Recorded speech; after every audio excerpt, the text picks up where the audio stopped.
बात उस समय की है जब एक लड़की नदी पर नहाने और पानी भरने गई। उसने नहाने के लिए अपने कपड़े उतारे, उनको किनारे पर रखा और नहाने के लिए पानी में चली गई। जब वह नहा रही थी तो एक बंदर आया और उसके कपड़े उठाकर भाग गया। लड़की ने बंदर का पीछा किया और चिल्लाकर बोली, ओ बंदर, रुक जाओ, मेरे कपड़े वापस करो। बंदर बोला, अगर तुम मुझसे शादी करोगी तभी मैं तुम्हारे कपड़े वापस करूंगा। लड़की यह सुनकर हैरान रह गई। वह बोली, ये तुम क्या कह रहे हो? मैं तुमसे शादी कैसे कर सकती हूँ? मैं एक लड़की हूँ और तुम बंदर। बंदर बोला, ठीक है, मत करो शादी मुझसे, मैं भी तुम्हारे कपड़े नहीं दूंगा। लड़की बेचारी यह सुनकर बहुत ही परेशान हुई, लेकिन वह कुछ कर नहीं सकती थी। आखिर थक हार कर वह उस बंदर से शादी करने को तैयार हो गई। शादी करने के बाद वह बंदर उसको अपने घर ले गया। जब बंदर उस लड़की को अपने घर ले जा रहा था तो रास्ते में उस लड़की ने बंदर से पूछा, तुम मुझे खिलाओगे क्या? बंदर बोला, मैं तुम्हारे लिए लोगों के खेतों से चावल चुरा कर लाऊंगा, वही तुमको खिलाऊंगा। इस तरह वह लड़की बंदर के साथ रहने लगी। बंदर उस लड़की के लिए लोगों के खेतों से मक्का और चावल चुरा कर लाता था और वह लड़की उसी को पकाती थी और खाती। वह लड़की उस बंदर के साथ रहती जरूर थी, पर वह हमेशा यही सोचती रहती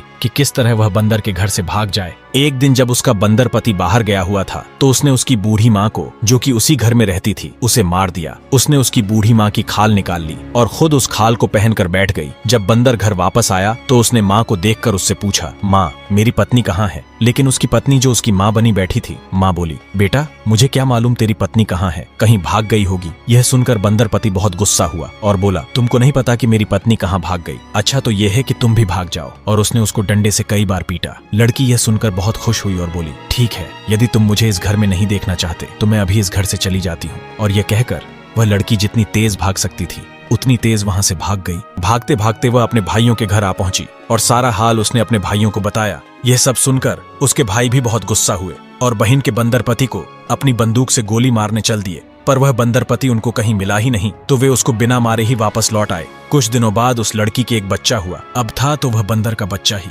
इसलिए वह बंदर जैसा ही था। लड़की के भाइयों को अपनी बहन का यह बंदर बच्चा फूटी आंख नहीं भाता था और वे उसको मारना चाहते थे, मगर लड़की का तो वह अपना बच्चा था, इसलिए वह उनको उसे मारने नहीं देती थी। धीरे धीरे वह बंदर बच्चा बड़ा हो गया। एक दिन उसकी माँ ने कहा, मेरे बेटे, अब तू बड़ा हो गया है, अब तुझे जंगल चले जाना चाहिए और अपने पिता के पास ही रहना चाहिए। यह सुनकर वह बंदर बच्चा जंगल चल दिया। वह जंगल में आराम करता था और पेड़ की टहनियों पर चढ़ता था, परंतु वह कभी बोलता नहीं था। जिस दिन वह बंदर बच्चा जंगल की तरफ चला, उसके जाने के कुछ देर बाद ही उसकी माँ ने जिन मशीन से कपास साफ करनी शुरू की, जब उस मशीन की आवाज बंदर बच्चे के कानों में सुनाई दी तो वह बोला, ओह, मेरी माँ अकेली कपास साफ कर रही है। यह सोचकर वह बहुत दुखी हो गया और तुरंत ही घर की तरफ दौड़ चला। बंदर बच्चे की माँ को भी अपने बेटे की बहुत याद आ रही थी, पर वह अपने भाइयों के डर से अपने बंदर बच्चे को साथ रखने में डरती थी। और देखते ही देखते उसका बंदर बेटा घर आ गया। उसकी माँ अपने बंदर बेटे को देखकर तो बहुत खुश हुई, पर फिर भाइयों के डर से बंदर बच्चे को जंगल भेजने पर मजबूर हो गई। अगले दिन उसने फिर बंदर बच्चे को जंगल भेज दिया और उस दिन उसने कपास साफ करने वाली मशीन नहीं चलाई। और बंदर का बच्चा जब मशीन की आवाज सुनने के लिए पेड़ पर चढ़ा तो उसे मशीन की आवाज नहीं सुनाई दी और वह फिर हमेशा के लिए जंगल की तरफ चला गया। और जंगल में बंदर का बच्चा अपने पिता की खोज में इधर उधर भटकता रहा। वह हर बड़े पेड़, हर गुफा और हर झरने के पास जाकर अपने पिता को पुकारता, मगर उसे कहीं भी बंदर पिता का कोई सुराग नहीं मिला। बंदर का बच्चा रोता बिलखता एक बड़े पेड़ के नीचे बैठ गया और जोर जोर से रोने लगा। उसकी चीख पुकार सुनकर जंगल के पत्तों के बीच में सरसराहट हुई, डालियां हिलीं और अचानक एक बूढ़ा बंदर दौड़ता हुआ उसके पास आ पहुंचा। वह बहुत घबराया हुआ था। जब उसने उस रोते हुए बंदर बच्चे को देखा तो वह रुक गया और आंखें फाड़कर बोला, तुम कौन हो बच्चा? बंदर बच्चे ने आंसू पोंछते हुए कहा, मैं उस औरत का बेटा हूँ जिससे एक बंदर ने शादी की थी। मैं अपने पिता को ढूंढ रहा हूँ। इतना सुनते ही बूढ़े बंदर की आंखें भर आईं। उसने तुरंत बंदर के बच्चे को अपनी छाती से लगा लिया। बंदर के पिता ने अपने बेटे से कहा, मुझे नहीं पता था कि तुम इस जंगल में आओगे। बंदर का बच्चा खुशी से झूम उठा। वह अपने पिता से लिपट गया और दोनों रोते रोते एक दूसरे को देखते रहे। अब पिता पुत्र दोनों जंगल में साथ रहने लगे।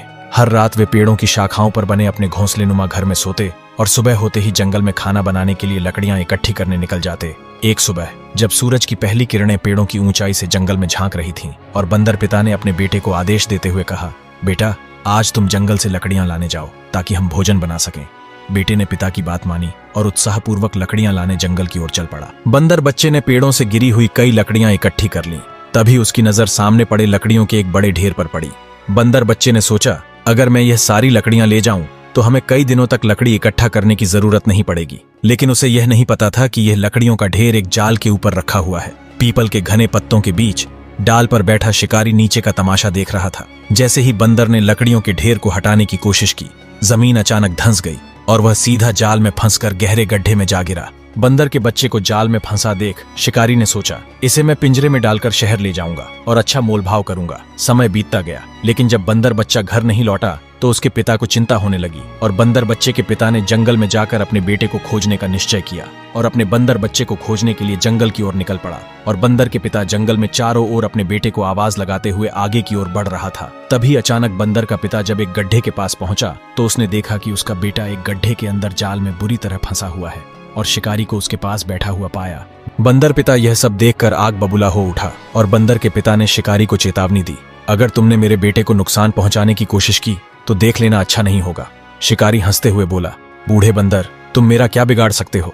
अगर जरा सा भी हिलने डुलने की कोशिश की तो तुम्हें भी पकड़ लूंगा। लेकिन बंदर पिता ने हार नहीं मानी। वे तेजी से शिकारी की ओर झपटा और अपनी पूरी ताकत और फुर्ती से उसके चारों खाने चित्त कर दिए। शिकारी के हाथ से रस्सी और हथियार छूट गए। मौका देखकर बंदर पिता ने रस्सी उठाई और पलक झपकते ही गड्ढे में रस्सी फेंकी और गड्ढे में फंसे अपने बेटे को ऊपर की ओर खींच लिया। शिकारी ने फिर से हमला करने की कोशिश की, लेकिन बंदर पिता ने उसे एक जोरदार घूंसा मारा जिससे वह बेहोश होकर मुंह के बल जमीन पर गिर पड़ा। बंदर पिता अपने बेटे को बचाकर बहुत खुश हुआ और बंदर पिता ने अपने बेटे को गले से लगाया और कहा, बेटा, आज तुमने एक बड़ी सीख सीखी है। लालच कभी नहीं करना चाहिए, वरना मुसीबत में पड़ सकते हो। बंदर बच्चे ने सिर हिलाते हुए कहा, हाँ पिता, अब मैं कभी भी बिना सोचे समझे कोई भी चीज नहीं उठाऊंगा। दोनों ने जंगल से लकड़ियां इकट्ठी की और अपने घर की ओर निकल पड़े। घर लौटने के बाद बंदर के पिता ने अपने बच्चे से कहा, तुम घर की सफाई कर लो और मैं खाना बना लेता हूँ। बंदर बच्चे का पिता खाना बनाने में माहिर था, तो वह रोज अपने बंदर बेटे के लिए स्वादिष्ट भोजन बनाता।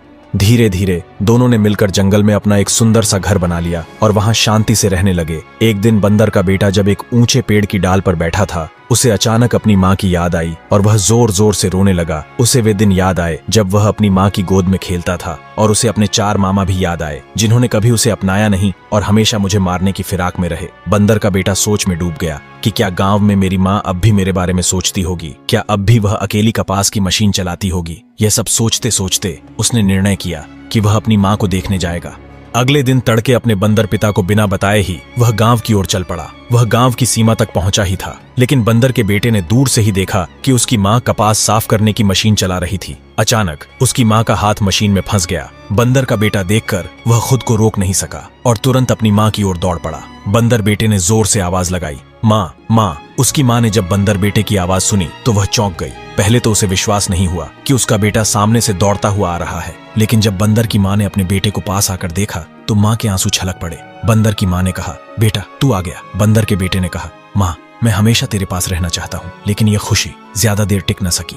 गांव वालों ने जब एक औरत के पास बंदर के बेटे को देखा, वो भी माँ माँ पुकारते हुए, उसे देखते ही गांव वालों ने हल्ला मचा दिया और एक आदमी चिल्लाया, अरे ये वही बंदर का बच्चा है जिसका पिता घर छोड़कर जंगल में चला गया था। इतने में हाथों में बंदूक लिए चारों भाई वहां आ पहुंचे। चारों भाइयों ने बंदर बेटे को देखकर कहा, तू फिर आ गया। बड़े भाई ने कहा, हमने तुझे जंगल में छोड़ दिया था ताकि तू मर जाए, लेकिन तू तो फिर आ गया। बंदर का बेटा चारों भाइयों के हाथों में बंदूकें देखकर भयभीत हो गया और बुरी तरह कांपने लगा। बंदर के बेटे ने चारों भाइयों से कहा, मैं सिर्फ अपनी माँ से मिलने आया हूँ, मैं किसी को नुकसान नहीं पहुंचाऊंगा। परंतु चारों भाई उसे छोड़ने वाले नहीं थे। सबसे छोटे भाई ने कहा, इसे पकड़ो। चारों भाइयों ने अपनी बंदूकें उठा लीं और बंदर के बेटे की ओर तान दी। यह देख बंदर का बेटा बुरी तरह घबरा गया और सोचा कि अब उसे यहाँ से भागना ही होगा, और बंदर का बेटा अपनी माँ की ओर अंतिम बार देखते हुए जंगल की ओर भाग गया। चारों भाई भी बिना देर किए बंदूकें संभालते हुए उसके पीछे दौड़ पड़े, लेकिन बंदर का बेटा बिना रुके भागता गया। कभी किसी ऊंचे पेड़ पर चढ़ता तो कभी लंबी छलांग लगाकर एक पेड़ से दूसरे पेड़ की डाल पकड़ लेता, और भागते भागते बंदर का बेटा आखिर अपने पिता के पास जा पहुंचा। इधर चारों भाई जंगल में बंदर के बेटे को जितना खोजते उतना ही रास्ता भटकते गए। दिन बीते, महीने बीते, लेकिन बंदर बेटे का कोई अता पता नहीं मिला। कुछ दिन बाद जब बंदर का बेटा जंगल के एक बड़े बरगद के पेड़ के पास बैठा था, उसने एक सुंदर बंदरिया को देखा। बंदरिया की बड़ी बड़ी आंखें थीं और वह बहुत ही चंचल थी। बंदर के बेटे ने कहा, कौन हो तुम? बंदरिया ने कहा, मैं जंगल की रानी हूँ। इतना बोलते ही चारों भाई जो उसे मारना चाहते थे बंदूकें लेकर जंगल में पहुंच गए। बंदर का बेटा और बंदरिया दोनों ने भागने की कोशिश की, लेकिन चारों भाई हाथों में बंदूकें लिए सामने खड़े थे। चारों भाई ने घेर कर कहा, अब नहीं बचेगा। मगर बंदर का बेटा डरा नहीं और बंदरिया ने पेड़ के ऊपर से बेल गिराकर चारों भाइयों को फंसा दिया। बंदर के बेटे ने कहा, मैंने कभी आप लोगों से नफरत नहीं की। यह सुनकर चारों भाइयों ने शर्म से अपना सर झुका लिया और हार कर चारों भाइयों ने माफी मांगी। बंदर का बेटा मुस्कुराते हुए माफ कर दिया। उसके बाद जंगल में बंदर का बेटा और बंदर का पिता साथ में बंदरिया तीनों एक साथ रहने लगे। अब वह सिर्फ बंदर का बेटा नहीं, जंगल का राजा बन चुका था।